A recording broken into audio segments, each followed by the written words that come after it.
ऐसे माफिया को मिट्टी में मिला देंगे। नमस्कार, बहुत स्वागत है आपका। आप देख रहे हैं द न्यूज, आपके साथ मैं सृष्टि मिश्रा। बड़ी खबर यूपी से, जहां गैंगस्टरों का खात्मा योगी आदित्यनाथ की कमान संभालने के बाद से लगातार हो रहा है। और इसी बीच आपको बड़ी खबर से रूबरू कराए, शाहजहांपुर में एसटीएफ की टीम को बड़ी कामयाबी। शाहनूर उर्फ शानू, जो कि लाखों रुपए का इनामी था, 32 दर्ज मुकदमे उसके ऊपर, एक बड़ा इनामी गैंगस्टर, उसको पुलिस ने एनकाउंटर में ढेर कर दिया है। इस वक्त की बड़ी खबर, उसका साथी मौके पाकर फरार हो गया। उसका साथी फरार होने में कामयाब रहा, लेकिन पुलिस ने आश्वासन आम जनता को दिलाई है कि उसको भी हम जल्द धर दबोचेंगे। और उत्तर प्रदेश में जहां जहां ये गैंगस्टर माफियागिरी का खात्मा होना है, वहां हम इस बात को निश्चित करके रहेंगे।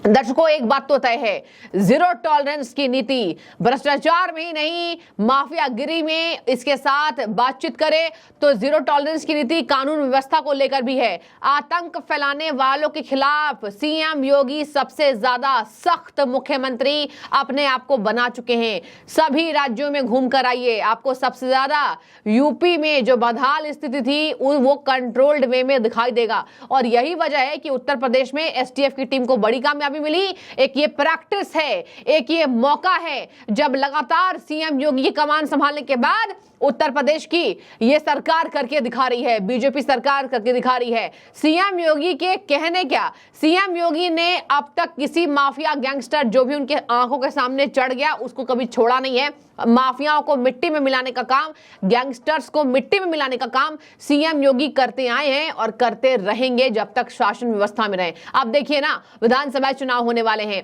अभी कुछ दिनों में उपचुनाव होने वाले 10 सीटों पर। कहा जा रहा है कि बीजेपी की इस बार खराब परफॉर्मेंस थी, हो सकता है कि उपचुनाव से कुछ मेहनत बीजेपी ने अलग की तो रंग लेकर आए स्थिति। लेकिन अब ये कहना कोई गुरेज नहीं होगा, क्योंकि अब देखिए चीजें बेहतर होने की कगार पर है। कुछ कार्यकर्ताओं को जो इग्नोर किया गया था उनको अब साथ लेकर चला जा रहा है, लेकिन गैंगस्टर और माफियागिरी खत्म करना ये वहीं पर है। और देखिए, आतंकवाद एक तरीके से यूपी में खत्म किया जा रहा है। आतंकवाद, गुंडागर्दी, माफियागिरी, गैंगस्टर, ये सब खत्म किए जा रहे हैं। टाइम लगता है, समय लगता है हर बात को लेकर के। सरकार, ऐसा नहीं कि सरकार ने कमान संभाली। अब देखिए, सीएम योगी को यहाँ पर उनके दूसरे कार्यकाल में वो हैं और सीएम योगी को अच्छा खासा अनुभव हो गया है। लेकिन हम ये मामले तभी और सशक्ति से देखते हैं जब किसी गैंगस्टर को मिट्टी में मिलाया जाता है। जो गैंगस्टर आम जनता को परेशान करता है, जो गैंगस्टर लूट खसूट करता है, आतंक फैलाता है, लोगों को डराने धमकाने का काम करता है।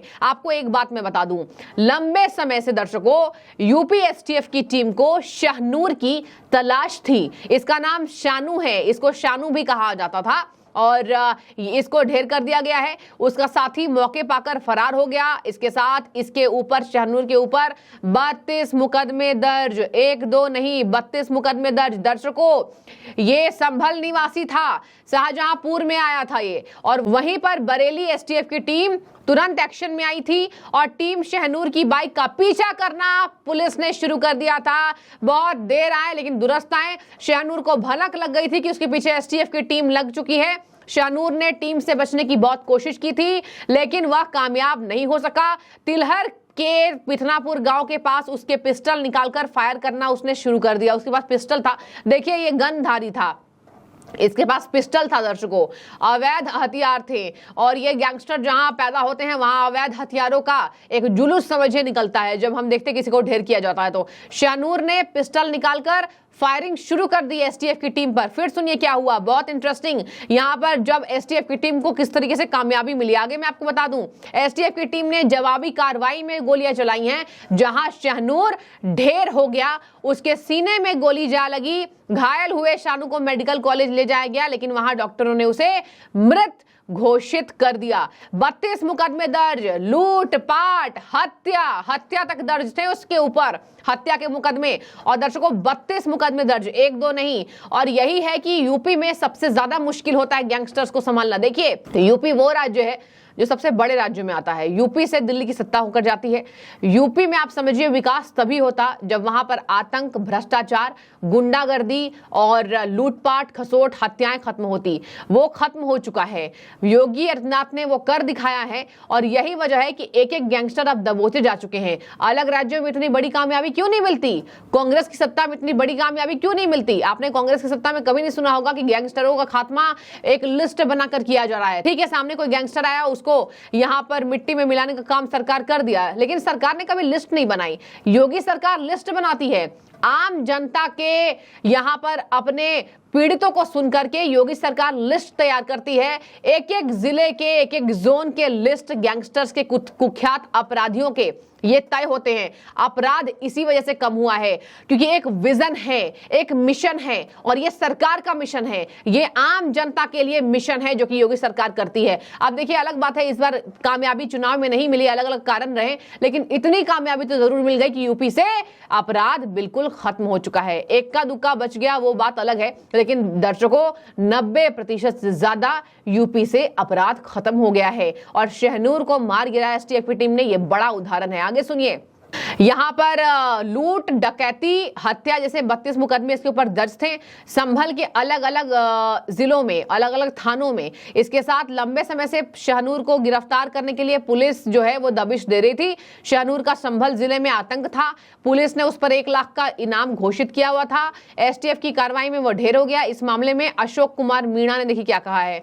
उन्होंने कहा, बड़े पुलिस आला अधिकारी हैं अशोक कुमार मीणा, उन्होंने कहा गैंगस्टर शहनूर को गुरुवार देर रात ढेर कर दिया गया है और यहां पर शहनूर को एसटीएफ की टीम पर फायर किए। जवाबी कार्रवाई में उसके सीने पे 2 गोलियां लगी, जिसके बाद उसकी मौत हो गई और उसकी मौत को यहां पर हमने फिर बाद में इस खबर दी। तो देखिए उसकी मौत हो चुकी है और इसी तरीके से शहनूर जो है वो लगातार गैंगस्टर और माफियागिरी अपराध का काम करता था और यूपी में अपने गुर्गे को उसने एक्टिव कर रखा था। लेकिन ये योगी आदित्यनाथ है। योगी आदित्यनाथ की ये बड़ी कामयाबी है क्योंकि वो गैंगस्टर अपराध पर ऐसे ही 0 टॉलरेंस की नीति रख रहे हैं जो वो अपने सरकार संभालने के दूसरे दिन से ही कर रहे हैं। आपको एक और बात बता दूं, सदन के अंदर जो कहा था माफिया को मिट्टी में मिला देंगे, वो भी बात बहुत प्रचलित हुई थी। गैंगस्टर अतीक अहमद और इसके साथ माफिया अतीक अहमद, उसके भाई अशरफ, खैर उनकी मौतें पुलिस कस्टडी में हुई, उसके बाद का भी बहुत ज्यादा किरकिरी हुई उत्तर प्रदेश सरकार की। लेकिन देखिए, आप अगर ध्यान देंगे तो एक एक करके माफियाओं का खात्मा उत्तर प्रदेश की सरकार कर रही है, उत्तर प्रदेश कर रही है, पुलिस कर रही है और यही वजह है कि यूपी पुलिस अभी नंबर 1 लिस्ट पर चल रही है। यूपी पुलिस का काम बेहतरीन है, जवाबी कार्रवाई होती है और जनता की यहाँ समस्या सुनी जाती है। अब देखिए, जनता ने इस बार बीजेपी को भले उतनी भर भर कर वोट नहीं किया, वो अपने कारण है, बेरोजगारी, महंगाई, नौकरी, इन्हीं सब वजह से। लेकिन हो सकता है कि कुछ नेताओं की गलत बयानबाजी भी ये बड़ा यहां पर धोखा दे गए। खैर, अब इन सब बातों की समीक्षा बैठक हो रही है, लेकिन सबसे बड़ी बात है कि गैंगस्टर का खात्मा उसी तरीके से हो रहा है जैसे हम सुनते आए थे। कोई सरकार पर कोई असर नहीं पड़ा है, भले सीटें कम आई, सरकार वैसे ही काम कर रही है। आपकी क्या राय है, आप जरूर बताइए।